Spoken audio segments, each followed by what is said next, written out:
দক্ষিণ জেলাকে আগামী দিনে পর্যটনের একটি সার্কিট হিসেবে গড়ে তোলা হবে বলেছেন পর্যটন মন্ত্রী সুশান্ত চৌধুরী। আজ দক্ষিণ জেলার রাজনগরে চোত্তাখোলা ভারত বাংলাদেশ মৈত্রী উদ্যান সহ বিভিন্ন স্থানে 13টি প্রকল্পের উদ্বোধন করে তিনি এই কথা বলেন। কেন্দ্রীয় সরকারের স্বদেশ দর্শন প্রকল্পে এর জন্য ব্যয় হয়েছে 4,51,13,000 টাকা। অনুষ্ঠানের মধ্যে ছিলেন সমবায় মন্ত্রী শুক্লাচরণ নোয়াতিয়া, জেলা সভাধিপতি দীপক দত্ত, বিধায়িকা স্বপ্না মজুমদার, পর্যটন সচিব, জেলা শাসক সহ পদস্থ আধিকারিকরা।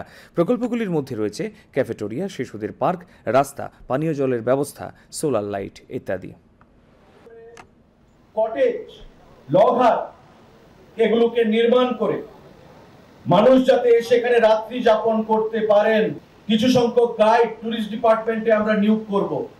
আরেকটা হচ্ছে আগেরকার পুরনো যে স্থানগুলো সেগুলোর মধ্যে নতুন পরিকাঠামো যুক্ত করে মানুষের জন্য সেগুলোকে উৎসর্গ করা। চোত্তাখোলার এই পার্ক হচ্ছে বিগত সরকারের আমলে তৈরি, কিন্তু আমরা যখন দেখলাম যে পরিকাঠামোগত যদি আরো উন্নয়ন করা যায় তবে এই এলাকার মানুষের ক্রয় ক্ষমতা আমরা বৃদ্ধি করতে পারবো, রোজগার বৃদ্ধি করতে পারবো।